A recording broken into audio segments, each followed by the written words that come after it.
ओम शांति, ओम शांति, ओम शांति। 31/5/2021 प्रातः मुरली। ओम शांति। बाप दादा मधुबन। आज प्यारे प्यारे मीठे मीठे शिव बाबा ने मीठे मीठे बच्चों से, रूहानी पिता ने हम रूहानी बच्चों से कहा, यह दुनिया कब्रिस्तान होने वाली है, इसलिए इससे दिल नहीं लगाओ, पर इस स्थान को याद करो। नई दुनिया, सुखधाम की दुनिया को याद करो। प्रश्न है, तुम गरीब बच्चों जैसा खुश नसीब दुनिया में कोई भी नहीं, क्यों? उत्तर में बाबा ने कहा, क्योंकि तुम गरीब बच्चे ही डायरेक्ट उस बाप के बने हो जिससे सदगति का वर्षा मिलता है। बाबा कहते हैं गरीब बच्चे ही पढ़ते हैं, साहूकार यदि थोड़ा पढ़ेंगे तो भी उन्हें बाप की याद मुश्किल से रहेगी, क्योंकि वह तो अपने स्थूल धन को ही उसमें ही समझते हैं कि मैं रईस हूँ, मैं स्वर्ग में हूँ, क्योंकि वह हर एक मनसा पूरी कर सकते हैं, है ना। पैसों से ही सब कुछ खरीद सकते हैं। इस तरह से उनका साहूकार का एक अलग ही दुनिया समझते हैं, स्वर्ग समझते। बाबा कहते हैं तो उन्हें बाप की याद मुश्किल ठहरेगी। तुम्हें तो अंत में बाप के सिवाय और कुछ भी याद नहीं आएगा, इसलिए तुम सबसे खुश नसीब हो। अभी एक एग्जाम्पल भी है, जैसे कि कई के मन में क्वेश्चन उठता होगा, ये प्रश्न जरूर आता होगा कि ब्रह्म कुमारी में भी देखिए ये कोरोना से, इस बीमारी से बहुत आए दिन जो सेंटर शादी पर 30 वर्षों से बहनें सेवा दे रही थी, भाई सेवा दे रहे थे, 30 साल की उम्र वाले भी भाई बहन साथ छोड़ दिया बॉडी ने। तो क्वेश्चन उठता होगा कि वह भी तो फिर राजयोगी हैं और इस तरह से भगवान के बच्चे हैं, भगवान की बने सेवा कर रहे हैं, फिर क्यों? तो देखिए, यह जो है, जो नॉर्मल जो मनुष्य आत्माएं हैं और ये बाबा के ज्ञान में चल रही जो बाबा के बच्ची आत्माएं हैं, तो इन दोनों में फर्क है। जब कोई ब्रह्म कुमारी ब्रह्म कुमार इस तरह से कोई भाई बहन जाता है तो वो तड़प के नहीं जाता है, वो अंदर में इस तरह का कोई किसी चीज से मोह रख करके उसकी जो जान छूटती है ना, वो तड़प करके कराह करके दुख से नहीं छूटती, जबकि वो तो मन में यही संकल्प, दृढ़ संकल्प करके उनका तन छूटता है कि कोई बात नहीं बाबा, यदि आपने मेरा जीवन छोड़ा तो मैं सेवा करता रहूंगा, और यदि आपने मेरा जीवन ले लिया तो कहीं और सेवा के लिए मैं हाजिर हो जाऊंगा, इस तरह से। लेकिन जो आम, जैसे हम बाबा के ज्ञान में नहीं चलते, बाबा के तो बच्चे सभी हैं, लेकिन बाकी जो इस ज्ञान में नहीं है और जो बाबा को नहीं पहचान पाए, तो वो बहुत तड़प की जान छूटती है, कितना दुख छोड़ जाते हैं और कितना दुखी होकर के चाहते हैं। किसी का छोटा बच्चा, अकेला एक फैमिली में बच्चा, वो छोड़ देता है माँ बाप को, कहीं माँ एक दूध पीते बच्चे को छोड़ जाती है जो 1 महीने 2 दिन का बच्चा होता है, तो देखिए कितने कष्टमय जीवन उनका है। तो यह फर्क है ना जाने में। तो बाबा कहते हैं कि इसलिए तुम सबसे खुश नसीब हो, क्योंकि तुम्हारा सिर्फ और सिर्फ बाबा की याद में रहते हो, है ना। गीत है, दिल का सहारा टूटना चाहे। ओम शांति। बाबा कहते हैं बच्चों प्रति बाप समझा रहे हैं और बच्चे समझ रहे हैं कि बरोबर यह जमाना अब कब्रिस्तान बनने वाला है। पहले यह जमाना परिस्तान था, अब पुराना हो गया है, इसलिए इनको कब्रिस्तान कहते हैं। सबको कब्र दाखिल होना है, तो पुरानी चीज कब्र दाखिल होती है, और यही सच्ची महाभारत की लड़ाई है ना।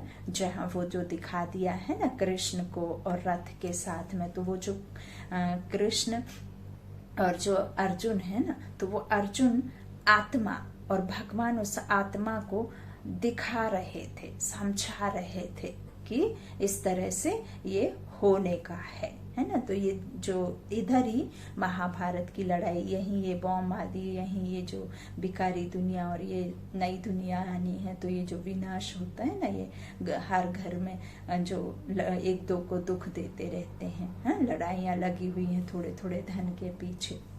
तो यह सब जो रियलिटी में यही महाभारत की लड़ाई, यही सीता और यही रावण और यही जो है कहना चाहिए शोक है बहुत ज्यादा, है ना। यही द्रौपदी है और यही दुशासन है। कोई द्वापर में दुशासन द्रौपदियों की बात नहीं, वहां इतना तम प्रधानता नहीं है ना। तो वैसा दिखा दिया है बाबा यहाँ हम सब बच्चों को बिठाकर से सम्मुख होकर के ये सब बातों को यथार्थ रीति प्रैक्टिकल में समझाते हैं। तो इसी बुद्धि में धारण करना है। बाबा कहते हैं इस तरह से जो सबको कब्र दाखिल होना, पुरानी चीज कब्र दाखिल होती है अर्थात मिट्टी में मिल जाती है। यह भी सिर्फ तुम बच्चे ही जानते हो, दुनिया नहीं जानती। कुछ विलायत वालों को मालूम होता है कि कब्र दाखिल होने का समय दिखता है। तुम बच्चे भी जानते हो कि परिस्थान स्थापन करने वाला हमारा बाबा फिर से आया हुआ है। इस तरह से बच्चे यह भी समझते हैं अगर इस कब्रिस्तान से दिल लगाई तो घाटा पड़ जाएगा। अभी तुम बेहद के बाप से बेहद का सुख का वर्षा ले रहे हो, सो भी कल्प पहले मुआफिक, नथिंग न्यू, कोई नया बात नहीं है। यह तुम बच्चों की बुद्धि में हर कदम रहना चाहिए। तो यही मनमना भाव है, कर्म में रहते हुए मन से उसे को याद करना। बाप की याद में रहने से ही परिस्तानी बनेंगे। परिस्तानी अर्थात नई दुनिया में आएंगे, सुख की दुनिया में, है ना। तो बाप की याद में रहने से ही आएंगे। भारत परिस्तान था और खंड परिस्तान नहीं बनते। यह है माया रावण का बॉम्ब। यह थोड़ा समय चलने वाला है। यह है झूठा शो, झूठी माया, झूठी काया है, काया है ना। यह पिछाड़ी का भव का है। बाद में यह सब आता है ना। बाबा कहते हैं इनको देखकर समझते हैं स्वर्ग तो अभी है, पहले नरक था। बड़े बड़े मकान बनाते रहते हैं। यह 100 वर्ष का शो है।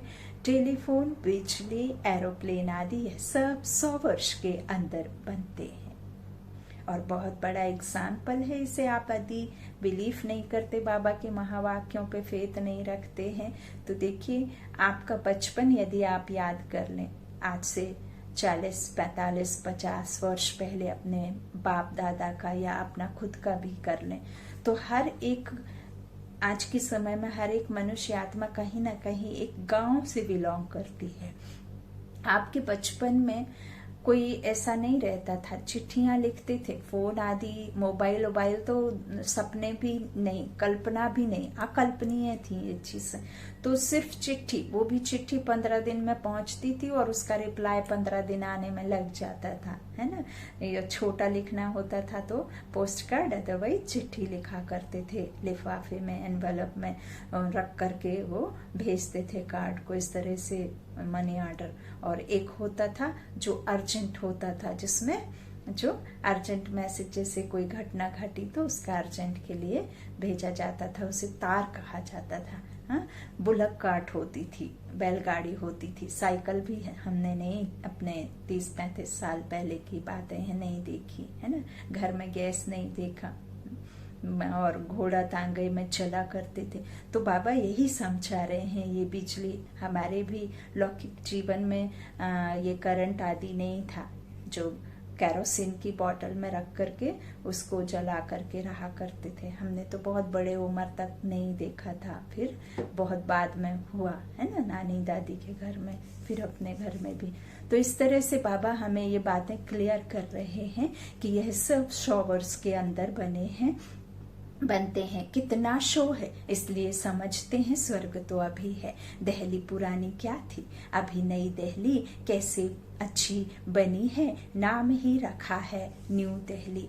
बापूजी चाहते थे नई दुनिया राम राज्य हो, परिस्तान हो। यह तो टेम्परेरी पॉम्प है ना, कितने बड़े बड़े मकान, फाउंटेन आदि बनाते हैं, इनको आर्टिफिशियल स्वर्ग कहा जाता है, अल्पकाल के लिए। आपने देखा होगा, यदि आप भी ऐसे देश विदेश घूमे होंगे, कभी कोई दूसरे कंट्री गए होंगे, तो 200-200 300-300 माले की बिल्डिंग बनाते हैं। नीचे में 1-2 फ्लोर में कुछ ऐसा रखते हैं, कुछ ऑफिस खोलेंगे या कुछ भी शॉपिंग के लिए कुछ रखेंगे, और बाकी जो कहना चाहिए 150 मंजिला में 2 माले को इस्तेमाल करते हैं, बाकी में बकायदा लाइट वगैरह लगी रहेगी और बड़ा अच्छा मनमोहने वाला सीन जैसा उसे रखेंगे और बकायदा बिजली उसमें चलेगी और आपको इतना अच्छा लगेगा उसे देखने में, और आप अपने आप में यही सोचेंगे कि हम ही जो हैं सबसे भाग्यशाली हैं जो हम इस देश में आकर के ये सब चीजें नजारे हम देख पा रहे हैं, है ना, ऐसे समझते। तो पापा कहते यह सब जो है अल्पकाल के लिए है, तुम जानते हो इनका नाम कोई स्वर्ग नहीं है ना, इनका नाम नर्क है, नर्क का भी एक शो है, यह है अल्पकाल का शो, यह अभी गया कि गया। कितने भी बड़े बड़े कंट्री हो, लेकिन उनका भी जो ओल्ड चीजें हैं, जो समय था उनके बचपने का, उनके दादी अजय पराजय का, तो वो भी हमारे विलेज जैसे ही था। उनकी भी आपने हिस्ट्री उठा के पढ़ाते हैं लौकिक पढ़ाई में, तो उसमें हिस्ट्री आदि में यही सब लिखा रहता है, ऐसे ऐसे गांव थे, ऐसे ऐसे लकड़ी, ऐसे ऐसे घर मकान बने होते थे। तो यह सब सचमुच 100 वर्ष में ही होता है, जो ये सब माया का पॉम्प, आर्टिफिशियल ये सब जो बड़े बड़े मकान बिल्डिंग बांधते हैं ना। तो बाबा कहते हैं यह अभी गया कि गया। और एक बार एक अर्थ को क्या इस तरह से कुछ आ गया सुनामी वगैरह, तो सेकंड्स में वो 100 मंजिले की बिल्डिंग भी अंदर जमीन में कब कैसे चली जाती है, आप कल्पना भी नहीं कर सकते।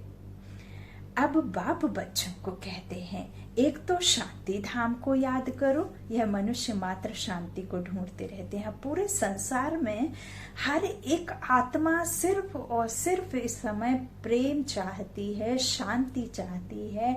हर एक के मुंह से आपने सुना होगा, अब तो मुझे कुछ नहीं चाहिए, मुझे शांति चाहिए, मुझे खाने मत दो लेकिन मुझे प्रेम दे दो, थोड़ा सा मुझे अच्छे से बात कर लो, मुझे शांति दे दो। तो बाबा कहते हैं अब कहाँ से शांति मिलेगी, शांति कहाँ से मिलेगी? अब यह सवाल तो सारी दुनिया का है कि दुनिया में शांति कैसे हो, ये जो अशांति है, ये दुख है, अब ये कैसे खत्म हो? तो उसे ही तो परमात्मा हमें आकर के समझाते हैं कि जो तुमने खो दिया है वह अब कैसे स्थापन करेंगे आप। यहाँ ही स्वर्ग को लाना है, अब इस नर्क को बदली करना है, तब्दील करना है ना। तो वो तब्दीली कैसे आएगी, वो बदली आप कैसे करेंगे? वही सब बातें तो बाबा मुरली में डालते हैं, हम सबको समझाते हैं। बाबा कहते मनुष्यों को यह पता नहीं है कि हम सब वास्तव में शांति धाम के रहने वाले हैं, आत्माएं शांति धाम की रहने वाली। अब इतनी करोड़ों आत्माएं हैं, इस तन को, इस व्यक्त शरीर को, कपड़े को पहनती हैं, तो वो अव्यक्त आत्माएं जो ज्योतिर्बिंदु पिता समान आत्माएं, हम बिंदु, वह कहाँ से आती हैं? उनकी भी तो एक निराकारी दुनिया है ना, रहने की जगह। तो बाबा कहते हैं इस तरह से आत्माएं आती हैं, है ना। तो इस तरह से हमें बाबा कहते हैं कि यह पता नहीं है आत्माएं कहाँ रहती हैं, है ना। हम आते ही हैं, बाबा कहते हैं शांति धाम से, और शांति धाम में शांत रहती हैं, है ना। बाबा कहते हैं फिर यहाँ आती हैं, इस तन को लेके पाठ बजाती हैं रंगमंच पर। सो भी तुम बच्चों को मालूम है, अभी तुम पुरुषार्थ कर रहे हो सुख धाम जाने वाया शांति धाम। सुख धाम में आएंगे लेकिन पहले अपने घर जाकर, है ना। बाबा कहते हैं हर एक की बुद्धि में है, हम आत्माएं अभी जाएंगी अपने घर शांति धाम। यहाँ तो शांति की बात हो नहीं सकती, यह है ही दुख धाम।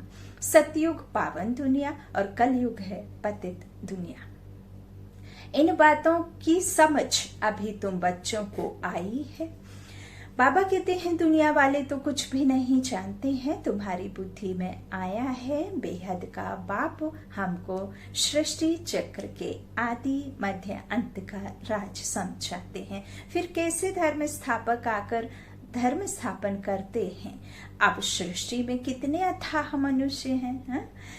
भारत में भी बहुत हैं। भारत जब स्वर्ग था तब बहुत साहूकार था, बहुत साहूकार थे और कोई धर्म नहीं था। ऐसा नहीं कि अब कोई धर्म नहीं था ना, तो अद्वैत ने, है ना, अद्वैत जो हम लड़ाइयाँ होती हैं, द्वैत की जो वजह बनती है, तो वो द्वैत तो आपकी अनेक मत, अनेक धर्म, अनेक बातें, है ना। अब तो एक घर में, एक परिवार में दो लोगों के आपस में थॉट नहीं मैच करते हैं। पहले तो एक जो होता था घर का मुखिया, उसने कह दिया कि ये दिन है तो भले ही रात हो, उस दिन को मानते थे, है ना। तो ये कुछ ना कुछ कहीं ना कहीं ये बातें आप जब मनन चिंतन करते हैं तो परमात्मा हमें सिर्फ और सिर्फ सत्य ज्ञान ही देते हैं, है ना।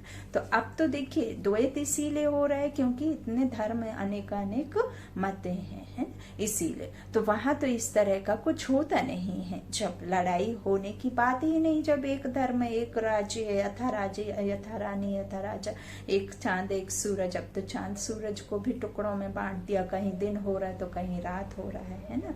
तो इस तरह से बाबा हमें आदि मध्य अंत का राज समझाते हैं, है ना। बाबा कहते हैं भारत जब स्वर्ग था तब बहुत साहूकार थे और कोई धर्म नहीं था। तुम बच्चों को रोज रिफ्रेश किया जाता है, बाप और वर्षे को याद करो, है ना। जब हम किसी भी इलेक्ट्रॉनिक्स को यूज करते, इस्तेमाल करते, फिर फोन डिवाइस हो या लैपटॉप हो या कंप्यूटर हो, तो हमें रिफ्रेश करना पड़ता है ना। तो इसी तरह से परमात्मा भी हमें रिफ्रेश करते हैं, है ना। तो रोज रिफ्रेश किया जाता है। बाबा कहते भक्ति मार्ग में भी यह चला आता है, हमेशा अंगुली दिखाते हैं कि परमात्मा को याद करो। परमात्मा अथवा अल्लाह वहां है, परंतु सिर्फ ऐसे ही याद करने से कुछ होता थोड़े ही है कि कह दिया राम राम राम राम राम राम राम राम राम और अंदर में चल रहा है कि रोटी नहीं बनी, पानी नहीं मिला, भूख लगी है, बच्चे आ रहे होंगे, बच्चे ये कर रहे होंगे, तो वो ऐसे नहीं है ना। बाबा कहते हैं कि इस तरह से करते आए हैं, परमात्मा अथवा अल्लाह वहां है, लेकिन याद करने से सिर्फ कुछ नहीं होता। उनको यह भी पता नहीं है कि याद से क्या फायदा होगा। बिना याद, देखिए सबसे पहले तो यही समझना है कि ईश्वर कौन है और यदि वो है तो उसको याद करने से, उसकी पहचान से हमें क्या प्राप्ति होगी और ये ज्ञान क्या है। और यदि इस ज्ञान को हमें समझना है तो इसकी एम ऑब्जेक्ट भी होनी चाहिए कि इसके पीछे क्या है, आपको क्या मिलता है और क्या नहीं मिलता है और वो कौन है। यदि हम ये सब चीजों को यथार्थ रीति नहीं समझेंगे तो कोई याद ही क्यों करेगा। तो पहले तो आपको उसकी एम ऑब्जेक्ट समझना है कि हमें याद क्यों करना है, उससे क्या मिलता है और हमें वो आकर के क्यों ये ज्ञान देते हैं, है ना। और वो रिश्ता भी हमारा उनसे जुड़ता है, तो कौन सा रिश्ता, कौन सा संबंध है जो हमें उनसे जोड़ना है ना। बाबा कहते हैं इस तरह से उनको यह भी पता नहीं कि आज से क्या फायदा होगा, उनके साथ हमारा क्या संबंध है जानते ही नहीं है। दुख के समय पुकारते हैं, हे राम, आत्मा याद करती है, परंतु उनको यह पता नहीं है कि सुख शांति किसको कहा जाता है। तुम्हारी बुद्धि में आता है कि हम सब एक बाप की संतान हैं और कर लिया। कभी कभी हमारे घर के लिए भगवान को क्यों मानते हैं, ताकि वो कभी कभी मना लिया, ताकि घर में कुछ मुश्किल आई, कुछ परेशानी आई तो भगवान को मनाने पहुंच जाते हैं, है ना, कि ताकि हमारा ये गृहस्थ जीवन है या कोई भी ऑफिस का कार्य है तो वो ठीक ठाक चले, है ना, हमारे बच्चे अच्छे रहें। इसीलिए याद कर लेते हैं, ये सोच के याद नहीं करते कि अपने पिता को भूलते ही नहीं हैं। यह सब नॉलेज परमात्मा हमें संगम पर आकर के देते हैं, है ना। तो बाबा कहते हैं कि सुख शांति किसको कहा जाता है, तुम्हारी बुद्धि में आता है कि हम सब एक बाप की संतान, सर्व आत्माओं का पिता वह सुप्रीम सोल है। तो फिर दुख क्यों होना चाहिए? बेहद के बाप से सदा सुख का वर्षा मिलना चाहिए। यह भी चित्र में क्लियर है ना। भगवान है ही स्वर्ग की स्थापना करने वाला। यदि आप भगवान के बच्चे हैं तो हम फिर मास्टर भगवान हो गए ना, है ना। और भगवान यदि सर्वशक्तिमान है तो आप अपने पिता के बच्चे कैसे होंगे? हा? क्या गीदड़ होंगे? शेर का बच्चा कभी गीदड़ तो पैदा नहीं होता ना, शेर का बच्चा शेर ही बनता है। तो सर्वशक्तिमान पिता के बच्चे मास्टर सर्वशक्तिमान हुए ना, तो वह आपको अंतर में महसूस करना है कि हम कौन हैं। हम शिव शक्तियां हैं, हम अकेली नहीं हैं। हमारा सर्वशक्तिमान बेहद का बाप हमारा हो गया है, वह भगवान हमारा हो गया है। जो इस संसार को पालना कर रहा है वह हमारी पालना करने में लगा हुआ है। बाबा कहते हैं इस तरह से चित्र में क्लियर है, भगवान है ही स्वर्ग की स्थापना करने वाला हेवनली गॉड फादर। वह आते भी भारत में ही है, परंतु यह कोई समझते नहीं है। देवी देवता धर्म की स्थापना जरूर संगम पर ही होगी, सतयुग में कैसे होगी, परंतु यह बातें दूसरे धर्म वाले जानते नहीं। यह तो बाप ही नॉलेजफुल है। God is one, God is truth, God is knowledgeful, God is peaceful. सागर, शांति का सागर, सुख करता, दुख हारता, है ना, ज्ञान दाता। बाबा कहते हैं इस तरह से बाप ही नॉलेजफुल है, समझाते हैं आदि सनातन देवी देवता धर्म कैसे स्थापन हुआ। सतयुग की आयु लाखों वर्ष कहने से बहुत दूर कर देते हैं। तुम बच्चों को चित्रों पर समझाना पर ही समझाना है। भारत में इन लक्ष्मी नारायण का राज्य था। इन्होंने कैसे कब तक यह राज्य पाया यह नहीं जानते, सिर्फ कहते यह सतयुग के मालिक थे। उनके आगे जाकर फिर भीख मांगते हैं तो अल्पकाल के लिए कुछ ना कुछ मिल जाता है। हमारी जो भक्ति काल में जो हमारा ये जप तप दान पुण्य ये सब जो था ना, तो वो आधार के थ्रू था, डायरेक्ट नहीं था, इनडायरेक्टली था। हम भल जाते मंदिरों में दर्शन करते, लेकिन वो आधार मूर्त जो जड़ीभूत जो चित्र जो मूर्तियां हैं उनके थ्रू हमारा जो सोचना, जो हमारे अंदर में मनसा, वह भगवान से ही लगी रहती, लेकिन डायरेक्ट नहीं होता, इनडायरेक्टली होता है ना। अब किसी को आप जैसे किसी को दान करेंगे, है ना, गरीब बच्चों को खिलाएंगे, या किसी का, आपका अंतर में यही है कि ये मैं भगवान के लिए कार्य कर रहा हूं, लेकिन आप किसको कर रहे हैं? किसी के थ्रू कर रहे हैं, है ना, किसी के आधार को लेकर के भगवान के पास पहुंचते हैं।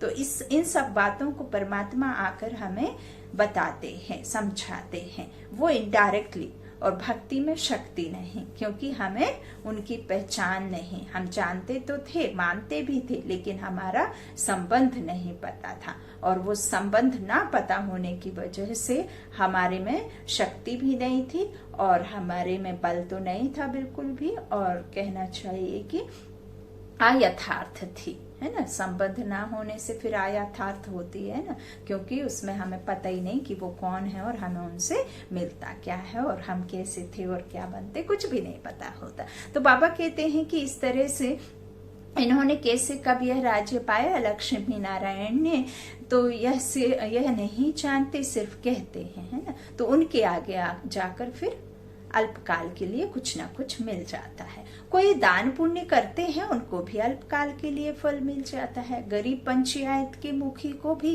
इतनी ही खुशी रहती है जितनी साहूकार मुखी को हो, मुखी को। तो गरीब भी अपने को सुखी समझते हैं। बॉम्बे में देखो गरीब लोग कैसे कैसे स्थानों पर रहते हैं, है ना, लेकिन उनके पास में इतना स्थूल धन होगा जिसकी आप कल्पना नहीं कर सकते, है ना। तो तुम बच्चे अभी समझते हो, भल करोड़पति है परंतु कितने दुखी हैं, है ना। तो बाबा कहते हैं तुम कहेंगे हमारे जैसा खुश नसीब और कोई नहीं। वाह मेरा बाबा, वाह वाह मेरा भाग्य, वाह वाह मेरा वाह ड्रामा, वाह वाह बाबा वाह, है ना। तो गाना भी है ना, हम खुश नसीब कितने, प्रभु का मिला सहारा, हम हो गए उसी के, वो हो गया हमारा हमारा, हम खुश नसीब कितने, प्रभु का मिला सहारा।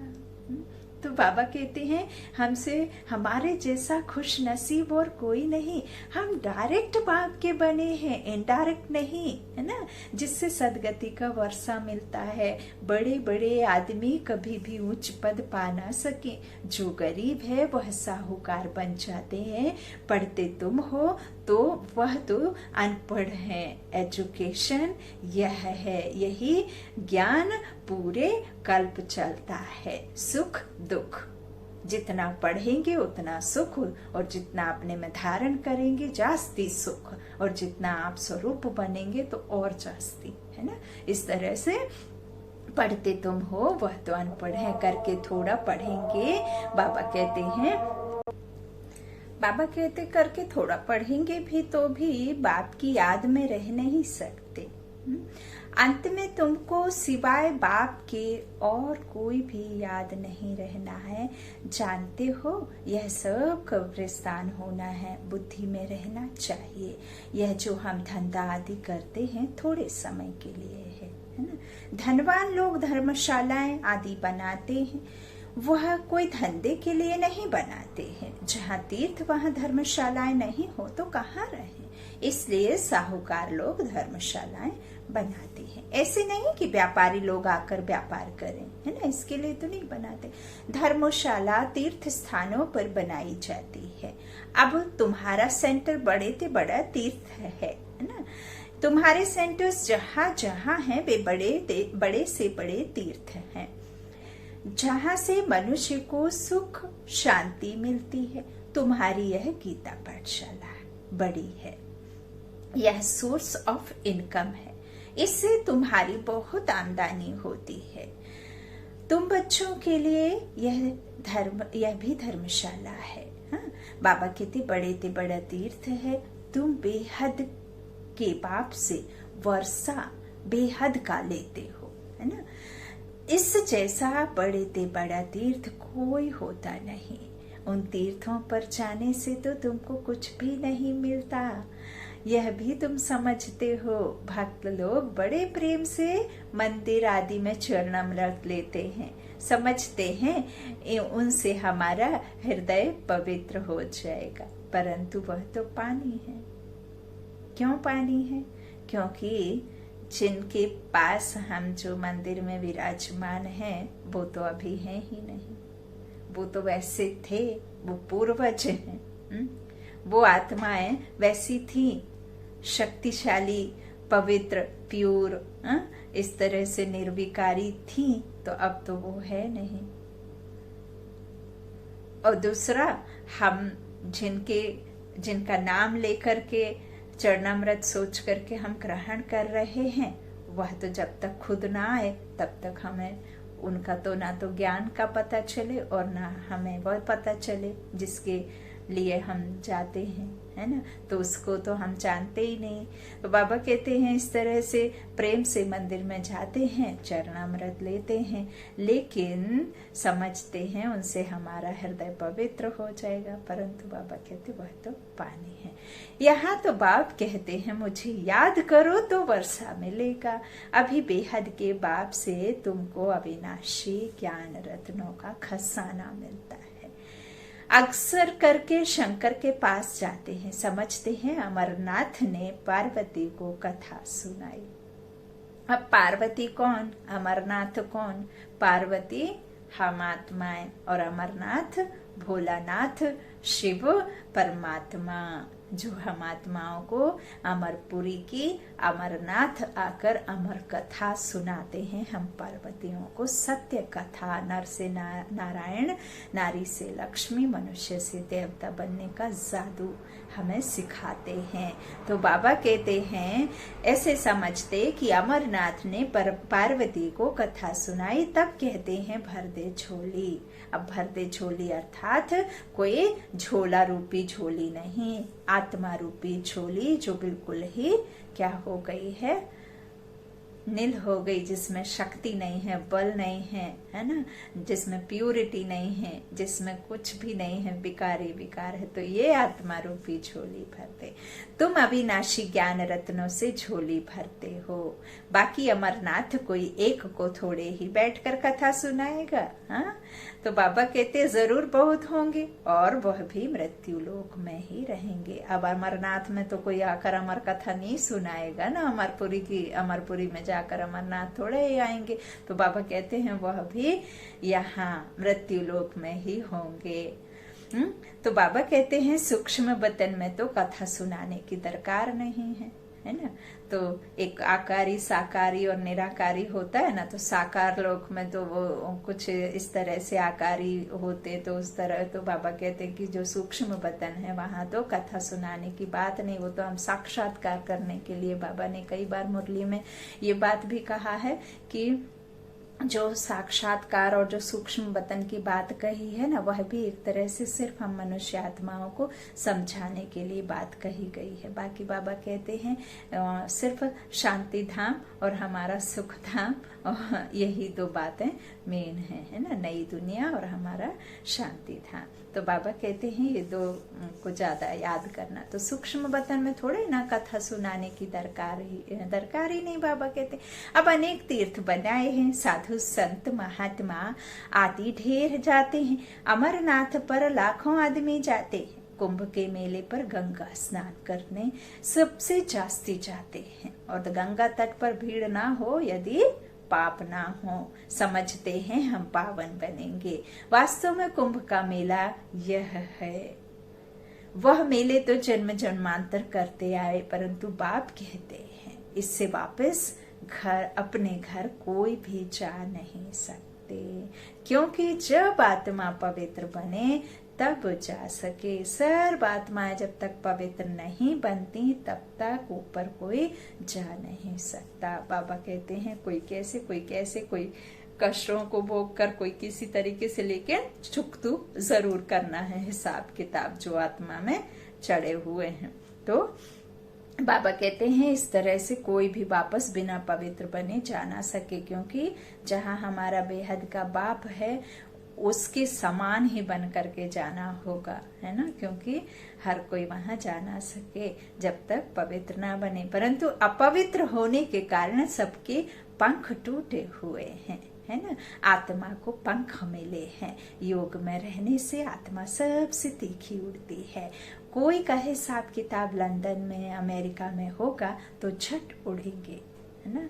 दूर होते हुए परमात्मा के बिल्कुल सम्मुख समीप अनुभव करते हैं प्रेम से, है ना। प्रेम ऐसा है कि आपको सम्मुख सदा निरंतर उनके पास की अनुभूति कराता है ना। वहां सेकंड में पहुंच जाते हैं। लेकिन मुक्ति धाम में तो जब कर्मातीत हो तब जा सके। मुक्ति धाम अर्थात जहाँ आत्माएं मुक्त अवस्था में रहती है ना, तो उसे मुक्ति धाम कहते। तब तक यहाँ ही जन्म मरण में आते हैं। बाबा कहते हैं जब तक मुक्ति धाम में तभी तक नहीं जा सकते तब तक कर्मातीत। और कर्मातीत कब होंगे? जब यह ड्रामा खत्म होता है ना, संगम आता है। फिर जब आदि से पहले तो यही एक जो अंतिम जन्म है, जब तक ये ड्रामा 5000 का सर्किल, ये साइकिल पूरी नहीं हो जाती तब तक कोई भी मुक्ति धाम में वापस नहीं, यही जन्म मरण में आते हैं। जैसे ड्रामा टिक टिक हो चलता है ना, आत्मा भी ऐसे है, टिक हुई यह गई, तो इन जैसी तीखी और कोई चीज होती नहीं। ढेर की ढेर सब आत्माएं मूल वतन में जाने वाली हैं। आत्मा को कहाँ का कहाँ पहुंचने में देरी नहीं लगती है। आप बैठे हैं, अभी अमेरिका का नाम ले तो भले ही आपने पिक्चर में अमेरिका देखा होगा, लेकिन आपको वो बिल्डिंग का सीन, वो टावर का सीन, वो अमेरिका की गली याद आ जाएगी। भले ही आपने चित्रों में देखा, तो सेकंड्स में आप अपने को पहुंचा सकते हैं। और जो है तो वो तो तुरंत याद कर ही लेता है ना, भले कोई भी देश में हो, है ना। बाबा कहते हैं इस तरह से आत्मा को कहाँ का कहाँ पहुंचने में देरी नहीं लगती है। मनुष्य यह बातें समझते नहीं हैं। तुम बच्चों की बुद्धि में आता है कि नई दुनिया में जरूर थोड़ी आत्माएं होंगी और वहां बहुत सुखी होंगी। वही आत्माएं अब 84 जन्म भोग बहुत दुखी हुई हैं। तुमको सारे चक्र का मालूम पड़ा है। तुम्हारी बुद्धि चलती है और कोई मनुष्य मात्र की बुद्धि नहीं चलती। प्रजा पिता ब्रह्मा भी गाया हुआ है। प्रजा का पिता और वो ब्रह्मार्थात जिसमें स्वयं पार ब्रह्म परमात्मा ने उस तन का आधार लिया, फिर उसे ब्रह्मा कहा गया। ब्रह्मा अर्थात पूरे आत्माओं का माँ बाप ब्रह्मा के तन में आए, है ना, इसीलिए उनका ब्रह्मा रखा, ब्रह्मा। तो बाबा कहते हैं इस तरह से कल्प पहले भी तुम ऐसे ही ब्रह्म कुमार कुमारी बने थे। तुम जानते हो कि हम प्रजापिता ब्रह्मा के बच्चे हैं। हमारे द्वारा बाबा स्वर्ग की स्थापना करा रहे हैं। जब नंबर वार पुरुषार्थ अनुसार लायक बन जाएंगे तो फिर पुरानी दुनिया का विनाश होगा। त्रिमूर्ति भी यहाँ ही गाया हुआ है। जितने समय ईश्वर को आकर के हुआ, उतना ही उन त्रिमूर्ति को भी बाबा ने यहाँ ही, उनका भी कहते ना त्रिमूर्ति दिवस मनाते हैं, है ना, त्रिमूर्ति अवतरण दिवस। तो त्रिमूर्ति का भी यहाँ ही गायन है। त्रिमूर्ति का चित्र भी रखते हैं, उसमें शिव को दिखाते नहीं है। कहा भी जाता है ब्रह्मा द्वारा स्थापना। ऊपर में जो सुप्रीम सोल शिव है ना, जो परमपिता परमात्मा है, जो भगवान है, ईश्वर, उनको उड़ा दिया है। ब्रह्मा विष्णु महेश शंकर को दिखा देते हैं, है ना।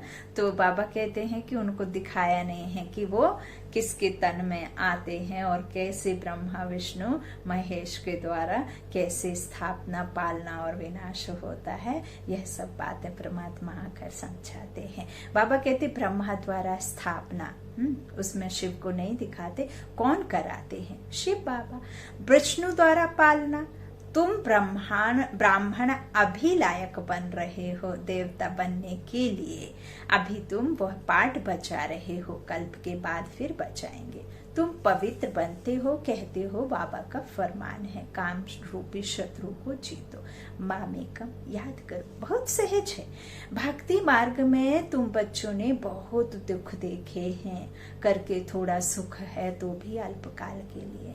भक्ति में साक्षात्कार होता है, सो भी अल्पकाल के लिए। तुम्हारी आशा पूरी होती है, यह साक्षात्कार होता है, वह भी मैं कराता हूँ। ड्रामा में नोंद है, जो पास्ट हुआ second by second drama shoot किया हुआ है। ऐसे नहीं कहते हैं कि अब शूट हुआ, जो जैसा है वैसा ही बाबा कहते हैं है, अब शूट हुआ, ऐसा नहीं है ना, कि कोई स्क्रिप्ट गलत हो गई हो तो उसे वापस सुधारी जा सके, है ना। नहीं, यह तो अनादि बना बनाया ड्रामा है। जितने भी एक्टर्स हैं सबका पार्ट अविनाशी है, और जब तक सारे एक्टर्स यहाँ नहीं आ जाते, और अब तो बाबा है तो सबको आना ही है ना, फिर वापस बाबा के साथ जाते। तो इस तरह से ऐसा नहीं है कि जो फर्स्ट में हीरो आता है तो वो सीन अपने स्क्रिप्ट को करके या अपने जो एक्टिंग है वो एक्ट करके पीछे खड़ा हो जाता है, या पीछे खड़े होने की बजाय घर चला जाता है। नहीं, जब तक ये पूरा ड्रामा नहीं हो जाता, जब तक पूरे नाटक खत्म नहीं हो जाता, और लास्ट में जब तक पूरे एक्टर्स सामने नहीं आ जाते हैं, तब तक उन्हें घर जाने की इजाजत नहीं होती है ना। तो इस तरह से यह तो अनादि बना बनाया ड्रामा है। जितने भी एक्टर्स हैं सबका पार्ट अविनाशी है। मोक्ष को कोई नहीं पाते हैं। सन्यासी लोग कहते हैं हम लीन हो जाते हैं। बाप समझाते हैं तुम अविनाशी आत्मा हो। सॉरी, आत्मा बिंदी है। बाबा कहते हैं आत्मा बिंदी है। इतनी छोटी सी बिंदी में 84 जन्मों का पाठ भरा हुआ है ना, नुधा हुआ है। यह चक्र चलता ही रहता है। जो पहले पहले पाठ बचाने आते हैं वही फिर 84 जन्म लेते हैं। सब तो ले ना सके तुम्हारे सिवाय और कोई की बुद्धि में यह नॉलेज नहीं है। ज्ञान का सागर एक ही बाप है। तुम जानते हो हम बाप से वर्षा ले रहे हैं। बाप हमको पतित से पावन बनाते हैं, सुख और शांति का वर्षा देते हैं। सतयुग में दुख का नाम निशान नहीं होता। बाप कहते हैं आयुष्मान भव, धनवान भव, निवृत्ति मार्ग वाले ऐसी आशीर्वाद दे ना सके। सतयुग बाबा कहते हैं तुम बच्चों को बाप से वर्षा मिल रहा है। सतयुग त्रेता है सुख धाम, जो भगवान की रचाई दुनिया। तो सुख धाम। फिर दुख कैसे होता है वह होगा रावण की रचाई, है ना। तो कैसे होता है यह भी कोई नहीं जानते। देवताएं वाम मार्ग में कैसे जाते हैं वह निशानियां हैं। जगन्नाथपुरी में देवताओं के चित्र ताज आदि पहने हुए दिखाते हैं। फिर गंदे चित्र भी बनाए हैं, इसलिए उनकी मूर्ति भी काली रखी है ना। नीचे में वासना दिखाते हैं, ऊपर में उनके सर पर ताज। तो ना तो उस समय ताज रहता है और ना ही वो प्योर रहती आत्माएं, है ना। तो इस तरह से काली रखी गई है मूर्ति, जिससे सिद्ध होता है देवताएं वाम मार्ग में जाते हैं तो अंत में बिल्कुल काले बन पड़ते हैं। अभी तुम जानते हो भारत कितना सुंदर था, फिर तमो प्रधान बनना ही है ड्रामा प्लान अनुसार। अभी संगम पर तुमको यह नॉलेज है। बाप कहते हैं कि बाप है नॉलेजफुल। तुम्हारा एक ही बाप टीचर गुरु तीनों हैं। यह सदैव बुद्धि में रहे। शिव बाबा हमको पढ़ाते हैं। यह बेहद की पढ़ाई है जिससे तुम नॉलेजफुल बन गए हो। हाँ, बाप समान आत्माएं। तो इस तरह तुम सब कुछ जानते हो। वह कहते हैं सर्वव्यापी हैं। अपने ही बाप को कण कण में कह देते हैं, है ना। तुम कहते हो वह पतित पावन है। कितना रात दिन का फर्क है।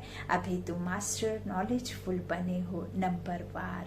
जो बाप के पास है वो तुमको सिखाते हैं। तुम भी सबको यह बताते हो।